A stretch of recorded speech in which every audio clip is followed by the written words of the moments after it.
ಮೋತಿ ಮೋತಿ ಇಲ್ಲಿಗೆ ಬಾ. ಅರೆ ಕ್ರಿಸ್ಟಿ, ನೀನಾ ಈ ಟೈಮಲ್ಲಿ? ಬಾ ಬಾ ತಿನ್ನು. ನೀನ್ ಯಾಕೆ ಈ ಆಹಾರ ತಿಂತಾ ಇದೀಯಾ? ಬಾ, ನಿನ್ಗೋಸ್ಕರ ಮತ್ತೆ ನನ್ಗೋಸ್ಕರ ನನ್ನ ಹತ್ರ ಚಿಕನ್ ಇದೆ. ಏನೋ ಚಿಕನ? ನಾನು ಈ ಟೈಮಲ್ಲಿ ಹೊರಗಡೆ ಬರಂಗಿಲ್ಲ. ಹೌದು ಕಣೆ. ಅರೆ ತುಂಬಾ ದೂರ ಏನಿಲ್ಲ, ನಾವಿಬ್ರು ತಿನ್ಬಿಟ್ಟು ವಾಪಸ್ ಬಂದ್ಬಿಡೋಣ. ತುಂಬಾ ಜಾಸ್ತಿ ಇದೆ, ನನ್ ಬಿಟ್ಟು ನನ್ ಕೈಲಿ ತಿನ್ನಕ್ಕಾಗಲ್ಲ. ನಾನು ಹೋದ್ರೆ ಮನೇನ್ ಯಾರು ನೋಡ್ಕೊಳ್ತಾರೆ? ಏನ್ ಯೋಚನೆ ಮಾಡ್ಬೇಡ, ನಾನ್ ಅದ್ರ ಬಗ್ಗೆ ಡಾಂಕಿ ಹತ್ರ ಮಾತಾಡ್ತೀನಿ. ಡಾಂಕಿ ಅಣ್ಣ, ನಾವಿಬ್ರು ಸ್ವಲ್ಪ ತಲ್ಲೇ ಬರ್ತೀವಿ. ಅಷ್ಟವರೆಗೂ ನಿನ್ ಮನೆ ನೋಡ್ಕೋತೀಯ ಅಲ್ವಾ? ಇವನು ಮಾಡಲ್ಲ, ನನ್ನ ಹತ್ರ ಕೋಪ ಇದೆ ಇವನಿಗೆ. ಇಲ್ಲ ಇಲ್ಲ, ಅಯ್ಯೋ ಹಾಗಂತ ಏನಿಲ್ಲ, ಚಿಕ್ಕ ಪುಟ್ಟದೆಲ್ಲ ಆಗ್ತಿರುತ್ತೆ. ನೀನು ಹೋಗಿ ಬಾ, ನಾನು ನೋಡ್ಕೊಳ್ತೀನಿ. ಮೂರ್ಖ ಕತ್ತೆಯ ಸೇಡು. ಚಂದನ್ಪುರ್ ಕಾಡಲ್ಲಿ ಒಂದು ಕತ್ತೆ ಏನೋ ಯೋಚನೆ ಮಾಡ್ಕೊಂಡು ನಡ್ಕೋತಾ ಹೋಗ್ತಿರುತ್ತೆ. ಯಾವ ಕಡೆ ಎಲ್ಲಿ ನಡ್ಕೊಂಡು ಹೋಗ್ತಿದೆ ಅಂತ ಅದಕ್ಕೂ ಸ್ವಲ್ಪನೂ ನೆನಪೂ ಇಲ್ಲ. ಅದ್ರ ಮುಂದೆನೆ 3 ಜಂತುಗಳು ನಡ್ಕೊಂಡ್ ಬರುತ್ತೆ. ರಾಮು ಆನೆ, ಎತ್ತು ಮತ್ತೆ ಕುರಿ ಬರ್ತಿತ್ತು. ಅದು ಸಡನ್ ಆಗಿ ರಾಮು ಆನೆನ ಹೋಗಿ ಗುದ್ದಿ ಕೆಳಗಡೆ ಬಿದ್ಬಿಡುತ್ತೆ. ಅರೆ ಡಂಕಿ ಅಣ್ಣ, ಆರಾಮಾಗಿ. ಏನ್ ಆಲೋಚನೆ ಮಾಡ್ತಿದ್ಯಾ? ಅರೆ ರಾಮು ಅಣ್ಣ, ನಿನಗೆ ಗೊತ್ತಲ್ಲ, ನಮ್ಮ ಅಗಸನ್ ಒಂದು ನಾಯಿ ಇದೆ ಅಲ್ಲ, ಮೋತಿ. ನಿನ್ನೆ ನಾವು ಹೊರಗಡೆ ಕೂತ್ಕೊಂಡಿದ್ವಿ. ನೋಡೋ ಮೋತಿ, ಕಳ್ಳರು ಬರ್ತಿಯಾರೆ, ಹೋಗ್ಲಿ ಓನರಿಗೆ ತಿಳಿಸು. ಅವನು ಒಳಗೆ ಬಂದ ನಂತರ ಮತ್ತೆ ಬೊಬ್ಬೆ ಹೊಡಿತೀನಿ. ನನ್ನ ಕೆಲಸ ನಂಗೆ ಕಲಿಸ್ಬೇಡ. ಸರಿ, ಹಾಗಾದ್ರೆ ನೀನು ಎಲ್ಲಿಸ್ಲಿಲ್ಲ ಅಂದ್ರೆ ನಾನೇ ಎಬ್ಬಿಸ್ತೀನಿ ಓನರ್ನ. ಈಗ ಹೇಳಿ ನಾನು ಬೊಬ್ಬೆ ಹೊಡಿಲಿಕ್ಕೆ ಶುರು ಮಾಡಿದೆ. ಅರೆ ಇದಕ್ಕೇನಾಯ್ತು? ರಾತ್ರಿ ನಾವು ಮಲಗಕ್ ಬಿಡಲ್ವಲ್ಲ. ನನ್ನ ಓನರ್ ಬಂದು ನನ್ನನ್ನು ಸರಿಯಾಗಿ ಹೊಡೆದ. ಇದನ್ನ ಮೋತಿ ಗಮ್ಮತ್ತಲ್ಲಿ ನೋಡ್ತಿತ್ತು. ಇದಂತೂ ನಿನ್ ಮೇಲೆ ತುಂಬಾ ತಪ್ಪಾಗಿದೆ. ತಪ್ಪಂತೂ ಆಗಿದೆ. ನನ್ನ ಹತ್ರ ಅದಕ್ಕೆ ಪ್ಲಾನ್ ಇದೆ, ನನ್ನ ರಿವೆಂಜ್ನ ತಗೊಳಕ್ಕೆ. ಹೌದಾ? ಹೇಳು ಹೇಳು, ನಮ್ಗೆ ಹೇಳು. ನಾನ್ ನಿಮ್ಮ ಫ್ರೆಂಡ್ಸ್ ಅಲ್ವಾ, ನಾವು ನಿಮಗೆ ಹೆಲ್ಪ್ ಮಾಡ್ತೀವಿ. ಈ ಕತ್ತೆ ಇವರೆಲ್ಲರಿಗೂ ಏನಂತ ಹೇಳುತ್ತೋ ಅದಕ್ಕೆ ಗೊತ್ತಿಲ್ಲ.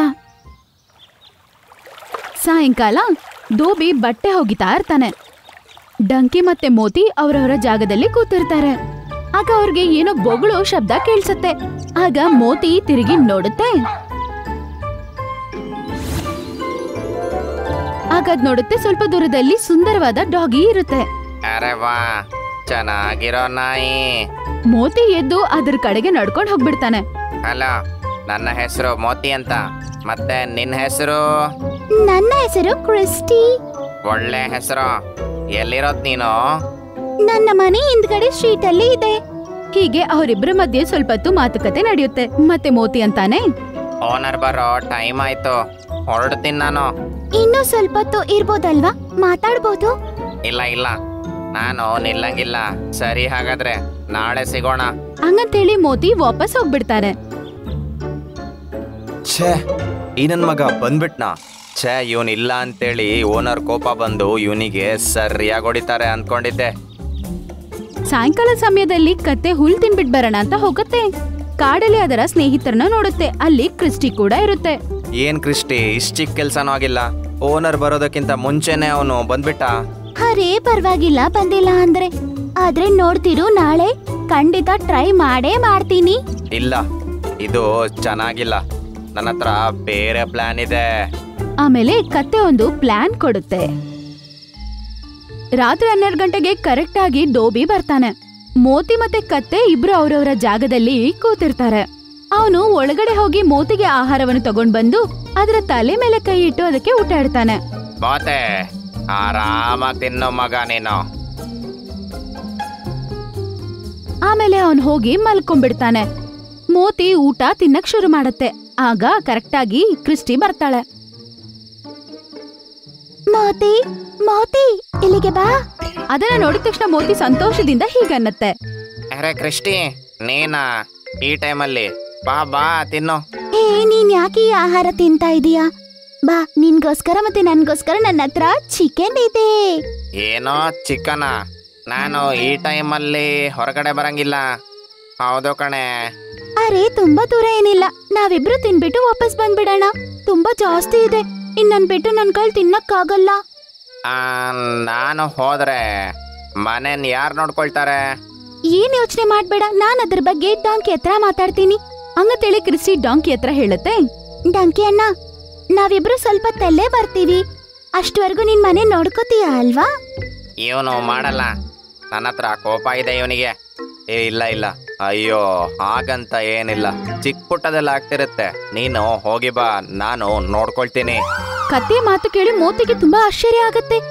ಬೇಗ ಬಾ, ಹೋಗಿ ಚಿಕನ್ ತಿನ್ನೋಣ, ಇಲ್ಲಾಂದ್ರೆ ತಣ್ಣಗಾಗತ್ತೆ. ಹಂಗಂತ ಹೇಳಿ ಅವರಿಬ್ರು ಅಲ್ಲಿಂದ ಹೋಗ್ಬಿಡ್ತಾರೆ. ಕೃಷ್ಣಿ, ದಾರಿ ದೂರ ಇಲ್ಲ ಅಲ್ಲ? ತುಂಬಾ ದೂರ ಏನೂ ಇಲ್ಲ, ಇಲ್ಲೇ ಇರೋದು. ಬಾ, ಆ ಮನೆಯಲ್ಲೇ ಇದೆ. ಆಗ ದೂರದಲ್ಲಿ ಒಂದು ಮನೆ ಕಾಣಿಸುತ್ತೆ. ಹೌದಾ, ಇದ್ರ ಒಳಗಿದ್ಯಾ? ಇಬ್ರು ಮೆತ್ತಗೆ ಆ ಮನೆ ಒಳಗಡೆ ಹೋಗ್ತಾರೆ. ಇನ್ನೊಂದ್ ಕಡೆ ಆನೆ, ಎತ್ತು ಮತ್ತೆ ಕುರಿ ಮೋತಿ ಮನೆ ಕಡೆಗೆ ಬರ್ತಾರೆ. ಈಗ ನಾವು ಹೋಗಿ ಎಲ್ಲ ಮನೆನ ಹಾಳು ಮಾಡಿ ಹಾಕೋಣ. ಮನೆಯ ಎಲ್ಲ ವಸ್ತುನ ಮೇಲ್ಕೆಳಕ್ ಮಾಡಕಣ. ಆಗ ನಮ್ಮ ಡಂಕಿಯ ರಿವೆಂಜು ತಕೊಂಡಾಗತ್ತೆ. ಎಲ್ಲೋದ್ರು ಈ 3 ಜನ? ಈಗಷ್ಟೇ ಬರ್ಬೇಕಿತ್ತಲ್ಲ. ಈ ತರ ಮೋತಿ ಮನೆಯ ಕಡೆಗೆ ನಡ್ಕೊಂಡು ಹೋಗುತ್ತೆ. ಆಗ ಕ್ರಿಸ್ಟಿ ನಿಂತ್ಕೊಂಡ್ಬಿಡುತ್ತೆ. ಮೋತಿ, ಮೊದಲು ನೀನ್ ಒಳಗಡೆ ಹೋಗ್ ನೋಡು. ನಾನ್ ಯಾಕೆ ಹೋಗ್ಲಿ? ನೀನು ನನ್ ಜೊತೆ ಬಾ. ಇಲ್ಲ, ನನಗೆ ಭಯ ಆಗ್ತಾ ಇದೆ. ಮನೆ ಓನರ್ ಏನಾದ್ರೂ ಎದ್ದಿದ್ರೆ ಮತ್ತೆ ನನಗ್ ಕಷ್ಟ ಆಗ್ಬಿಡುತ್ತೆ. ಮೊದಲು ನೀನ್ ಒಳಗಡೆ ಹೋಗು. ಚಿಕನ್ ಹತ್ರ ಯಾರಾದ್ರೂ ಇದಾರ ಅಂತ ನೋಡು. ನೀನ್ ಹೋಗಿ ನೋಡು, ಅಲ್ಲಿ ಯಾರು ಇಲ್ಲ ಅಂದ್ರೆ ನನ್ನನ್ನ ಕರಿ, ನಾನ್ ಬಂದ್ಬಿಡ್ತೀನಿ. ಆಗ ಮೋತಿ ಯೋಚನೆ ಮಾಡ್ತಾನೆ. ನಿನ್ನೆ ಡಂಕಿ ನನ್ನಿಂದ ತುಂಬಾ ಪೆಡ್ತ ತಿಂದಿದ್ದ, ಆದ್ರೂ ಕೂಡ ಅವನು ಏನು ಹೇಳಿದ್ದೆ ಒಪ್ಕೊಂಡ ಅಲ್ವಾ? ಮತ್ತೆ ಕ್ರಿಸ್ಟಿನೋ ಚಿಕನ್ ಏನು ಸಡನ್ ಆಗಿ ಕೊಡ್ತೀಯಾಳೆ? ಏನಾಯ್ತು? ಏನ್ ಯೋಚನೆ ಮಾಡ್ತಿದ್ಯಾ? ನಾನು ಈಗ್ಲೇ ಬಂದೆ ಕ್ರಿಸ್ಟಿ. ಹಂಗಂತೇಳಿ ಮೋತಿ ಮತ್ತೆ ಅದರ ಮನೆ ಕಡೆಗೆ ಓಡಕ್ಕೆ ಶುರು ಮಾಡತ್ತೆ. ಅರೆ ನಿಲ್ಲು, ಎಲ್ಲ ಹೋಗ್ತಿದ್ಯಾ? ಅರೆ ಮೋತಿ ನಿಲ್ಲು. ಆ ಡಂಕಿ ಏನೋ ಪ್ಲಾನ್ ಮಾಡಿದಾನೆ. ನಾನು ಮುಟ್ಟೋದು ಲೇಟ್ ಆಗ್ತಿದ್ರೆ ಸಾಕು. ಹಂಗಂತ ಹೇಳಿ ಅದು ಇನ್ನು ವೇಗವಾಗಿ ಓಡಕ್ಕೆ ಶುರು ಮಾಡ್ಬಿಡುತ್ತೆ. ಒಂದು 5-10 ನಿಮಿಷದಲ್ಲೇ ಅದು ವೇಗವಾಗಿ ಅದರ ಮನೆ ಹೋಗಿ ಸೇರ್ಕೊಳತ್ತೆ. ಅದು ನೋಡುತ್ತೆ, ಆನೆ, ಎತ್ತು ಮತ್ತೆ ಕುರಿ ಡಂಕಿ ಮುಂದೆ ನಿಂತಿರುತ್ತೆ. ನೀವಿಲ್ಲಿ ಎಲ್ಲ ಬೇಗ ಹಾಳು ಮಾಡಿ ಹಾಕಿ ಮನೆನ ಅರ್ಧ ಲಗಡಿ ತೆಗಿರಿ. ಓನರ್ ನೋಡಿ ಮತ್ತೆ ಬೇಜಾರಾಗ್ತಾನೆ. ಮತ್ತೆ ಅವನು ಮೋತಿ ಮನೇಲಿಲ್ಲ ಅಂತ ಗೊತ್ತಾದ್ರೆ ಅವನು ತುಂಬಾ ಕೋಪ ಬರುತ್ತೆ. ಮೋತಿ ಮತ್ತೆ ಬಂದ ನಂತರ ಅವನಿಗೆ ಸರಿಯಾಗಿ ಕೊಡ್ತಾನೆ. ಆಗ ಮೋತಿ ಅಲ್ಲಿಗೆ ಬರುತ್ತೆ ಮತ್ತೆ ಹೀಗನ್ನತ್ತೆ. ಹಾಗೆ ಏನೂ ಆಗಲ್ಲ, ಮೋತಿ ಅವನ ಕೆಲ್ಸನ ಮಾಡೋದು ಗೊತ್ತಿದೆ ಅವನಿಗೆ. ಹಂಗಂತೇಳಿ ಅದು ಜೋರಾಗಿ ಕಿರ್ಚಕ್ಕೆ ಶುರು ಮಾಡತ್ತೆ. ಅರೆ ಅರೆ ಓಡ್ರೋ ಓಡ್ರೋ. ಆಗ ಡೋಬಿ ಎದ್ದೇಳ್ತಾನೆ. ಅರೆ ಇಷ್ಟು ಪ್ರಾಣಿಲ. ಅವನು ದೊಡ್ಡ ಕೋಲ್ ಎತ್ಕೊಂಡು ಆ ಜಂತುಗಳ ಹಿಂದೆ ಓಡಕ್ಕೆ ಶುರು ಮಾಡ್ತಾನೆ. ಆಮೇಲೆ 2 ಏಟು ಆನೆಗೆ ಬೀಳುತ್ತೆ. ಎತ್ತಿಗೆ 5 ಏಟು. ಆಮೇಲೆ ಅವರು ಮೂವರು ತಪ್ಸ್ಕೊಂಡು ಹೋಗ್ಬಿಡ್ತಾರೆ. ಒಳ್ಳೆ ಕೆಲಸ ಮಾಡ್ದೆ ಮೋತಿ. ಇವತ್ತು ಇಲ್ಲ ಅಂದ್ರೆ ಲಾಸ್ ಆಗೋಗ್ತಿತ್ತು ತುಂಬಾ. ಮೋತಿ ಹೋಗಿ ಅದರ ಜಾಗದಲ್ಲಿ ಕುತ್ಕೊಳ್ಳುತ್ತೆ ಮತ್ತೆ ಕತ್ತೆಯನ್ನು ಚುಡಾಯಿಸುತ್ತೆ. ಡಂಕಿ, ನೀನು ಕತ್ತೆನೆ. ಆಮೇಲೆ ಪಾಪ ಕತ್ತೆಗೆ ಏನೂ ಮಾಡಕ್ಕಾಗೋದಿಲ್ಲ. ಮಾರನೇ ದಿನ ಕತ್ತೆ ಹುಲ್ಲು ತಿನ್ನಕ್ಕಂತ ಕಾಡ್ಗೋಗತ್ತೆ. ಆಗ ಅದ್ರ ಮುಂದೆ ಆನೆ ಮತ್ತೆ ಎತ್ತು ಬರುತ್ತೆ. ನಿನ್ನ ರಿವೆಂಜ್ ಇಂದಾಗೆ ನಮಗ್ ಸರಿಯಾಗಿ ಬಿತ್ತು. ಅದನ್ನ ನಿನ್ನಿಂದ ತಕೊಳ್ತೀವಿ ನಾವು. ಇಲ್ಲ ಇಲ್ಲ, ಅದರಲ್ಲಿ ನನ್ನ ತಪ್ಪು ಏನಿಲ್ಲ. ಹಂಗಂತ ಹೇಳಿ ಆ ಕತ್ತೆ ಓಡುತ್ತೆ. ಆನೆ ಮತ್ತೆ ಎತ್ತು ಕೂಡ ಹಿಂದ್ಗಡೆನೆ ಓಡುತ್ತೆ. ಅಯ್ಯೋ ಕಾಪಾಡ್ರು, ಕಾಪಾಡಿ. ಅಯ್ಯೋ ದೇವ್ರೇ, ಕಾಪಾಡಿ. ಚೋಟ, ನಿನ್ಗೆ ಹುಷಾರಿಲ್ಲ. ನಿನ್ನ ಬೆಸ್ಟ್ ಫ್ರೆಂಡ್ ಎಲ್ಲೋ ಈಗ? ಯಾವಾಗ್ಲೂ ನಿನ್ ಜೊತೆ ಎತ್ತಿದ್ನಲ್ಲ. ಗೊತ್ತಿಲ್ಲ ಎಲ್ಲೋಗಿದ್ದಾನೆ ಅಂತ. ಬೆಳಿಗ್ಗೆಯಿಂದ ಬರ್ಲೇ ಇಲ್ಲ. ಅವನು ಅನ್ಕೊಂಡಿರ್ಬೇಕು ನೀನು ಹುಷಾರಿಲ್ಲ ಅಲ್ವಾ, ಅವನು ನಿನ್ ಸೇವೆ ಮಾಡ್ಬೇಕು ಅಂತ, ಅದಕ್ಕೆ ಬರ್ಲಿಲ್ಲ ಅವನು. ಹಾಗಲ್ಲ ಅದು. ಹಾಗೇನೆ, ಟೈಮ್ ಬಂದಾಗ ಗೊತ್ತಾಗುತ್ತೆ ನಮ್ ಫ್ರೆಂಡ್ಶಿಪ್ ಅಂತ ಹೇಳಿದ್ದೆ ಅಲ್ವಾ. ಇದೇ ಟೈಮ್ ನೋಡು. ಅದರ ಮಾತನ್ನು ಕೇಳಿ ಅದಕ್ಕೆ ತುಂಬಾನೇ ಮನಸ್ಸು ಬೇಜಾರಾಗತ್ತೆ. ದೂರದಲ್ಲಿರುವ ಒಂದು ಕಾಡಲ್ಲಿ ಚೋಟು ಎಂಬುವ ಒಂದು ಜಿಂಕೆ ಇತ್ತು. ಅದು ಕಾಡಲ್ಲಿರ್ತಿತ್ತು, ಆದ್ರೂ ಕೂಡ ತುಂಬಾನೇ ಒಬ್ಬಂಟಿಯಾಗಿ ಫೀಲ್ ಮಾಡ್ತಿತ್ತು. ಎಷ್ಟು ದೊಡ್ಡ ಕಾಡ್ ನಮ್ಮದು, ಆದ್ರೂ ಕೂಡ ನನಗೆ ಒಬ್ಬಂಟಿ ಅಂತ ಯಾಕನ್ಸುತ್ತೆ. ನಂಗೂ ಒಬ್ಬ ಫ್ರೆಂಡ್ ಇದ್ದಿದ್ರೆ. ಅದೇ ಸಮಯದಲ್ಲಿ ನರಿ ಕರಡಿ ಆ ಕಡೆ ಹೋಗ್ತಾ ಇತ್ತು. ಒಬ್ಬನೇ ಯಾಕಿರ್ತೀಯ, ನಮ್ಮ ಜೊತೆ ಬಾ, ನಾವಿಲ್ವಾ ನಿನ್ನ ಫ್ರೆಂಡ್ಸ್ ಆಗಿ? ನಾನು ನಿನ್ನ ಫ್ರೆಂಡು. ನಿನ್ನ ಕೆಲಸನೇ ಮೂರ್ಖಾಸಿದ್ದಲ್ವಾ? ಜನರಿಗೆಲ್ಲ ಮೋಸ ಮಾಡಿ ಅವರ ಆಹಾರ ಕದಿಯೋದು, ಅವರಿಗೆ ಸಮಸ್ಯೆ ಕೊಡೋದು ಇದೇ ಕೆಲಸ ಅಲ್ವಾ? ನಿನ್ನ ಹತ್ರ ಫ್ರೆಂಡ್ಶಿಪ್ ಮಾಡಿದ್ರೆ ಅಷ್ಟೇನೆ ನನ್ನ ಅವಸ್ಥೆನೆ. ಸರಿಯಾದ ಸಮಯಕ್ಕೆ ನಮ್ಮ ಫ್ರೆಂಡ್ಶಿಪ್ ಗೊತ್ತಾಗತ್ತೆ ಬಿಡು. ಹಾ, ಹಂಗಂತೇಳಿ ಅವರು ಅಲ್ಲಿಂದ ಹೊರಟು ಬಿಡ್ತಾರೆ.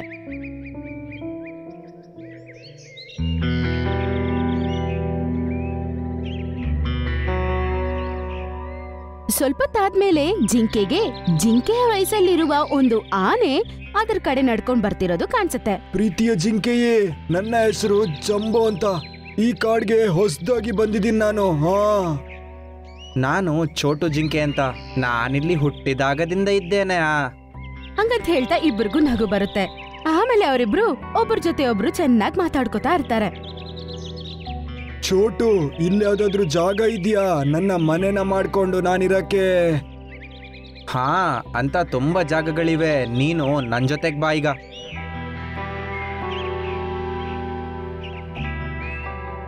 ಜಿಂಕೆ ಅದನ್ನ ಒಂದ್ ಜಾಗ ಕರ್ಕೊಂಡೋಗುತ್ತೆ. ಆ ಜಾಗ ನೋಡೋದಕ್ಕೆ ತುಂಬಾನೇ ಸುಂದರವಾಗಿರುತ್ತೆ.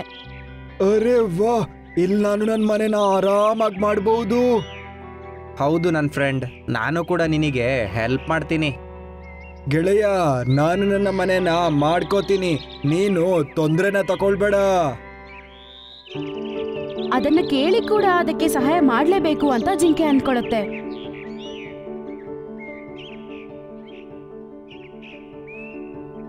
ಅವರಿಬ್ರು ಮನೆ ಕಟ್ಕೊಳ್ಳೋದಕ್ಕೆ ಬೇಕಾದ ಎಲ್ಲಾ ವಸ್ತುಗಳನ್ನ ತಗೊಂಡ್ ಬರ್ತಾರೆ. ಮತ್ತೆ ಕಷ್ಟಪಟ್ಟು ಎಲ್ಲಾ ವಸ್ತುಗಳನ್ನು ಅವರಿಬ್ರು ತರ್ತಾರೆ. ಇಬ್ರು ಸೇರಿ 2 ದಿನದಲ್ಲೇ ಅವ್ರಿಗೋಸ್ಕರ ಒಂದು ಮನೆಯನ್ನು ಕಟ್ಕೋತಾರೆ. ಓ, ಎಂತ ಒಳ್ಳೆ ಮನೆಯಾಗಿದೆ. ತುಂಬಾ ಥ್ಯಾಂಕ್ಸ್ ಕಣೋ ನಿಂಗೆ. ಥ್ಯಾಂಕ್ ಯು ಯಾಕೆ ಹೇಳ್ತಾ ಇದೀಯಾ? ನಾನು ನಿನ್ನ ಫ್ರೆಂಡ್ ಅಲ್ವಾ? ನಾನ್ ಮಾಡ್ದೆ ಮತ್ತೆ ಯಾರು ಮಾಡುದು? ಅವರಿಬ್ಬರ ಸ್ನೇಹ ಇನ್ನೂ ದೃಢವಾಗುತ್ತೆ. ಸಾಯಂಕಾಲ ಆಗ್ತಾ ಬಂತು. ಜಿಂಕೆ ನಾನು ಹೋಗ್ಬರ್ತೀನಿ ಅಂತ ಆನೆಗೇಳಿ ಅಲ್ಲಿಂದ ಅದರ ಗುಹೆಗೆ ಹೋಗುತ್ತೆ. ಜಿಂಕೆ ದಿನ ಆನೆ ಮನೆಗೆ ಬರ್ತಿತ್ತು, ಮತ್ತೆ ಇಬ್ರು ಸೇರಿ ಜಾಲಿಯಾಗಿರ್ತಿದ್ರು. ಒಂದಿನ ಜಿಂಕೆ ಜಂಬೋ ಆನೆಯ ಮನೆಗೆ ಬರೋದಿಲ್ಲ. ಅದರಿಂದ ಆನೆ ಯೋಚನೆ ಮಾಡುತ್ತೆ. ಸರಿ ಅಂತ ಆನೆನೇ ಜಿಂಕೆ ಮನೆಗೆ ಹೋಗುತ್ತೆ. ಚೋಟು, ಏನಾಯ್ತು ನಿಂಗೆ? ಯಾಕೆ ಬರ್ಲಿಲ್ಲ ಇವತ್ತು? ಜಂಬೋ, ನನಗೆ ತುಂಬಾ ನೋವಾಗ್ತಿದೆ. ನಿಲ್ಲೋಕು ಆಗ್ತಾ ಇಲ್ಲ ನಂಗೆ. ಆನೆ ಜಿಂಕೆನ ಮುಟ್ಟು ನೋಡಿದ ತಕ್ಷಣ ಅರ್ಥ ಮಾಡ್ಕೊಳ್ಳುತ್ತೆ ಅದಕ್ಕೆ ಜ್ವರ ಬಂದಿದೆ ಅಂತ. ಚೋಟು, ನಿನಗಂತೂ ಜ್ವರ ಬಂದಿದ್ಯಲ್ಲೋ? ಹಂಗಂತೇಳಿ ಆನೆ ಏನೋ ಯೋಚನೆ ಮಾಡಿ ಈಗಂತ ಹೇಳುತ್ತೆ. ನಾನು ಈಗ ಬಂದೆ. ಹಂಗಂತೇಳಿ ಅದು ಅಲ್ಲಿಂದ ಹೋಗ್ಬಿಡುತ್ತೆ. ಜಿಂಕೆ ಅದ್ರಗೋಸ್ಕರ ಕಾಯ್ತಾ ಇರುತ್ತೆ. ಆದ್ರೆ ತುಂಬಾ ಹೊತ್ತಾದ್ಮೇಲೆ ಕೂಡ ಜಂಬೋ ಆನೆ ಅಲ್ಲಿಗೆ ಮತ್ತೆ ಬರ್ಲೇ ಇಲ್ಲ. ಮತ್ತೆ ಆ 3 ಜಂತುಗಳು ಅಲ್ಲಿಗೆ ಬರುತ್ತವೆ. ಚೋಟು, ನಿನ್ನ ಆರೋಗ್ಯದ ಬಗ್ಗೆ ನಮಗ್ ಗೊತ್ತಾಯ್ತು ಕಣೋ. ತಕೋ ಇದನ್ನ, ನೀನು ಸ್ವಲ್ಪ ಹೊಟ್ಟೆಗೆ ತಿನ್ನೋ. ಮತ್ತೆ ಅವರು ಗ್ರೇಪ್ಸ್ ನ ತಗೊಂಡ್ ಬಂದು ಜಿಂಕೆಗೆ ಕೊಟ್ಟು ತಿನ್ನಕ್ ಹೇಳ್ತಾರೆ. ತುಂಬಾ ಧನ್ಯವಾದಗಳು. ನನಗೆ ತುಂಬಾ ಹೊಟ್ಟೆ ಹಸಿತಿತ್ತು. ಹಂಗಂತ ಹೇಳಿ ಅದು ಆ ಗ್ರೇಪ್ಸ್ ನ ತಿನ್ನಕ್ ಶುರು ಮಾಡುತ್ತೆ. ಚೋಟ, ನಿನ್ಗೆ ಹುಷಾರಿಲ್ಲ. ನಿನ್ನ ಬೆಸ್ಟ್ ಫ್ರೆಂಡ್ ಎಲ್ಲೋ ಈಗ? ಯಾವಾಗ್ಲೂ ನಿನ್ ಜೊತೆ ಇರ್ತಿದ್ನಲ್ಲ. ಗೊತ್ತಿಲ್ಲ ಎಲ್ಲೋಗಿದ್ದಾನೆ ಅಂತ. ಬೆಳಿಗ್ಗೆಯಿಂದ ಬರಲೇ ಇಲ್ಲ. ಅವನು ಅನ್ಕೊಂಡಿರ್ಬೇಕು ನೀನು ಹುಷಾರಿಲ್ಲ ಅಲ್ವಾ, ಅವನು ನಿನ್ ಸೇವೆ ಮಾಡಬೇಕು ಅಂತ, ಅದಕ್ಕೆ ಬರ್ಲಿಲ್ಲ ಅವನು. ಹಾಗಲ್ಲ ಅದು. ಹಾಗೇನೆ, ಟೈಮ್ ಬಂದಾಗ ಗೊತ್ತಾಗತ್ತೆ ನಮ್ಮ ಫ್ರೆಂಡ್ಶಿಪ್ಪು ಅಂತ ಹೇಳಿದ್ದೆ ಅಲ್ವಾ? ಇದೇ ಟೈಮ್ ನೋಡು. ಅದರ ಮಾತನ್ನು ಕೇಳಿ ಅದಕ್ಕೆ ತುಂಬಾನೇ ಮನ್ಸು ಬೇಜಾರಾಗತ್ತೆ. ಮತ್ತೆ ಸಾಯಂಕಾಲ ಆಗ್ತಾ ಬರುತ್ತೆ. ಆದ್ರೆ ಆನೆ ಮಾತ್ರ ಬರೋದಿಲ್ಲ. ಜಿಂಕೆ ಆರೋಗ್ಯ ಕೂಡ ಸರಿ ಇರೋದಿಲ್ಲ. ಮಾರನೇ ದಿನ ಬೆಳಗ್ಗೆ ಅವ್ರು ಮೂವರು ಮತ್ತೆ ಜಿಂಕೆ ಗುಹೆ ಹತ್ರ ಬರ್ತಾರೆ. ಮತ್ತೆ ಅದಕ್ಕೋಸ್ಕರ ತಿನ್ನಕ್ಕೆ ಏನೋ ತಂದಿರ್ತಾರೆ. ಜಿಂಕೆ ಸಂತೋಷದಿಂದ ಆರೆಂಜಿನ ತಿನ್ನಕ್ ಶುರು ಮಾಡುತ್ತೆ. ಅದಕ್ಕೆ ಅದ್ರ ಮೇಲೆ ಸ್ವಲ್ಪ ಗಿಲ್ಟ್ ಫೀಲ್ ಆಗತ್ತೆ. ಯಾಕಂದ್ರೆ ಯಾರೆಲ್ಲ ಕೆಟ್ಟವ್ರು ಅಂತ ಅನ್ಕೊಳ್ಳುತ್ತೋ ಅವರೇ ಇವತ್ತು ಅದಕ್ಕೆ ಮೈ ಹುಷಾರಿಲ್ದವಾಗ ಸಹಾಯ ಮಾಡ್ತಿರೋದು ಅಂತ. ನನ್ನನ್ನ ಕ್ಷಮಿಸಿ ಕ್ಷಮಿಸಿ ಅಂತ ಮತ್ತೆ ಮತ್ತೆ ಕೇಳುತ್ತೆ. ಮತ್ತೆ ಧನ್ಯವಾದಗಳನ್ನ ಹೇಳುತ್ತೆ. ಮತ್ತೆ ಅವ್ರು ಎಲ್ಲರೂ ಸೇರಿ ಸ್ವಲ್ಪ ಹೊತ್ತು ಮಾತಾಡ್ಕೊಂಡಿದ್ದು ಅವ್ರು ಅಲ್ಲಿಂದ ಹೋಗ್ಬಿಡ್ತಾರೆ. ಜಾಸ್ತಿ ಆಯ್ತು. ನಮ್ಮ ಪ್ಲಾನ್ ಅನ್ನೀಗ ಎಕ್ಸಿಕ್ಯೂಟ್ ಮಾಡೋಣ. ಎಷ್ಟು ದಿನ ಅಂತ ಇದನ್ ಮಾಡ್ತಾ ಇರೋದು? ಸಾಯಂಕಾಲ ಜಿಂಕೆ ಒಬ್ನೇ ಇದ್ದಾಗ ಅಲ್ಲಿಗೆ ಆನೆ ಬರ್ತಾನೆ. ಅವನ್ನ ನೋಡ್ತಿದ್ದಂಗ್ಲೆ ಜಿಂಕೆಗೆ ಕೋಪ ಜಾಸ್ತಿ ಆಗ್ಬಿಡುತ್ತೆ. ಏನ್ ನೋಡಕ್ ಬಂದಿದ್ಯಾ ನೀನೀಗ? ನಾನ್ ಬದುಕಿದ್ದೀನೋ ಸತ್ತಿದ್ದೀನೋ ಅಂತ ನೋಡಕ್ ಬಂದಿದ್ಯಾ? ಹೋಗ್ ಹೇಳ್ಬೇಡ ಕಣೋ. ಫ್ರೆಂಡ್ ಅಂತ ನಂಗೆ ಕರಿಬೇಡ. ಫ್ರೆಂಡ್ಸು ಒಳ್ಳೇದು ಕೆಟ್ಟದ್ದು ಎರಡರಲ್ಲೂ ಒಟ್ಟಿಗಿರ್ತಾರೆ. ನನಗೆ ಹುಷಾರಿಲ್ದೇ ಇರೋಗ್ಲೇ ನಿನ್ನನ್ನು ಬಿಟ್ಟೋಗಿದ್ದೀಯಾ. ನನ್ನ ಹೊಟ್ಟೆಗೂ ಕೂಡ ನಾನು ಯಾರನ್ನ ನಂಬ್ತಿರ್ಲಿಲ್ವೋ ಅವರೇ ತಂದು ಕೊಟ್ಟಿದ್ದಾರೆ. ನಿನಗೀಗ ಏನು ಗೊತ್ತಿಲ್ಲ, ಅದಕ್ಕೆ ನಿಂಗೆ ಕೋಪ ಬಂದಿದೆ. ನಾನು ನಿನ್ನ ಬಿಟ್ಟೋಗಿರ್ಲಿಲ್ಲ. ನನಗೆ ಗೊತ್ತಾಗಿತ್ತು ನಿಂಗೆ ಡೆಂಗ್ಯೂ ಆಗಿದೆ ಅಂತ. ಮತ್ತು ನಿನ್ನ ಹತ್ರ 3 ದಿನ ಮಾತ್ರ ಇತ್ತು. ಅದ್ರ ಔಷಧಿ ನನ್ನ ಮನೇಲಿತ್ತು. ಆದರೆ ಮನೆಗೋಗಿ ನೋಡೋವಾಗ ಅದು ಅಲ್ಲಿರಲಿಲ್ಲ. ನನ್ನ ಹತ್ರ ಸಮಯ ಇರಲಿಲ್ಲ. ನಿನ್ನ ಹತ್ರ ಹೇಳಕ್ ಬಂದ್ರೆ ಟೈಮ್ ಆಗ್ತಿತ್ತು. ಅದಕ್ಕೆ ನಾನು ಗಿಡಮೂಲಿಕೆನ ತರೋಕಂತ ಹೋದೆ. ಅಲ್ಲಿಂದ 2 ದಿನಗಳ ಕಾಲ ನಡೆದು ಇದನ್ನ ತಂದಿದ್ದೀನಿ. ಇದನ್ನ ತಿನ್ನು ಕಣೋ. ಇಲ್ಲ ಅಂದ್ರೆ ನಿನ್ನ ಜ್ವರ ಕಮ್ಮಿ ಆಗ್ಲಿಲ್ಲ ಅಂದ್ರೆ ನೀನು ಸತ್ತೋಗ್ತೀಯ ಕಣೋ. ಅದನ್ನ ಕೇಳಿ ಜಿಂಕೆಗೆ ಪಾಪ ಅಳು ಬಂದ್ಬಿಡುತ್ತೆ. ಅದು ಆ ಮೂಲಿಕೆಗಳನ್ನ ತಿನ್ನುತ್ತೆ. ನನ್ನನ್ನು ಕ್ಷಮಿಸ್ಬಿಡು ಜಂಬೋ. ನಿನ್ನ ಮೇಲೆ ಹೇಗೆ ಡೌಟ್ ಬಂತೋ ನನಗೆ ಗೊತ್ತಾಗಿಲ್ಲ. ನನ್ನ ನಂಬು. ನಿನ್ನನ್ನು ಮತ್ತೆ ನೋಡಿ ನನಗೆ ತುಂಬ ಖುಷಿ ಆಗ್ತಿದೆ. ಅವರಿಬ್ರು ಸೇರಿ ತುಂಬಾ ಹೊತ್ತು ಮಾತಾಡ್ಕೊತಾ ಇರ್ತಾರೆ. ಅಷ್ಟರಲ್ಲೇ ಜಿಂಕೆ ಸರಿ ಹೋಗ್ಬಿಡುತ್ತೆ. ಅರೆ ವಾ, ನೋಡು ನಾನು ಆರಾಮಾಗಿ ಹೋಗಿದ್ದೀನಿ ಕಣೋ. ಅದು ನಿಂತ್ಕೊಂಡು ತುಂಬಾ ಸಂತೋಷದಿಂದ ಆ ಕಡೆ ಈ ಕಡೆ ಜಂಪ್ ಮಾಡುತ್ತೆ. ಅಷ್ಟರಲ್ಲೇ ಅವರಿಬ್ರು ಗುಹೆಯಿಂದ ಆಚೆ ಬರ್ತಿರ್ತಾರೆ. ಆಗ ಅವ್ರ ಮೂವರು ಶೇರ್ ಸಿಂಗ್ ಜೊತೆಗೆ ಅಲ್ಲಿಗೆ ಬರ್ತಿರೋದು ಅವ್ರು ನೋಡ್ತಾರೆ.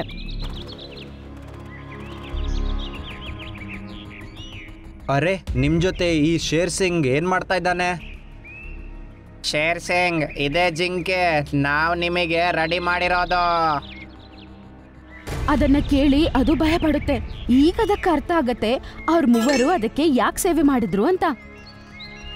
ನನ್ನ ಫೇವ್ರೆಟ್ ಜಿಂಕೆ ಹಂಗಂತ ಹೇಳ್ತಾ ಶೇರ್ ಸಿಂಗ್ ಚೋಟು ಜಿಂಕೆ ಹತ್ರ ಹೋಗ್ತಾನೆ. ಅದೇ ಸಮಯದಲ್ಲಿ ಜಂಬೋ ಆನೆ ಮುಂದೆ ಬಂದು ಹೀಗಂತ ಹೇಳುತ್ತೆ, ನಾನಿರೋ ತನಕ ನನ್ನ ಫ್ರೆಂಡಿಗೆ ಏನಾಗಲ್ಲ.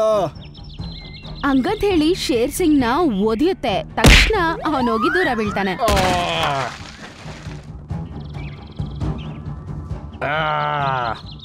ನೀವು ನನಗೆ ಇನ್ಸಲ್ಟ್ ಮಾಡಕ್ಕಂತ ಕರ್ಕೊಂಡ್ ಬಂದಿದ್ದೀರಾ? ಇಲ್ಲ ಇಲ್ಲ ಇಲ್ಲ ಶೇರ್ ಸಿಂಗ್, ಇಲ್ಲ. ನಾವು ನಿಂಗೆ ತಿನ್ನಕ್ ಕೊಟ್ಟಿರೋದು. ಆನೆಯ ಹೊಡೆತ ತಿನ್ನ ಕರ್ಕೊಂಡ್ ಬಂದ್ರ ನಿಮ್ಮನ್ನ? ಹಂಗಂತ ಹೇಳ್ತಾ ಶೇರ್ ಸಿಂಗ್ ಅವ್ರ ಮೂವರ್ನ ಓಡಿಸ್ಕೊಂಡು ಹೋಗ್ತಾನೆ. ಅವ್ರ ಮೂವರು ಭಯ ಪಡ್ಕೊಂಡು ಕಿರ್ಚುತ್ತಾ ಅಲ್ಲಿಂದ ಹೊರಡೋಗ್ತಾರೆ. ಚೋಟು ಜಿಂಕೆ ಮತ್ತೆ ಜಂಬೋ ಆನೆ ಅದನ್ನ ನೋಡಿ ನಗ್ತಾ ಇರ್ತಾರೆ. ಆಮೇಲೆ ಯಾವಾಗಿನ ತರಾನೇ ಒಟ್ಟಿಗೆ ಸುತ್ತಾಡಕ್ಕೆ ಹೊರಡ್ತಾರೆ.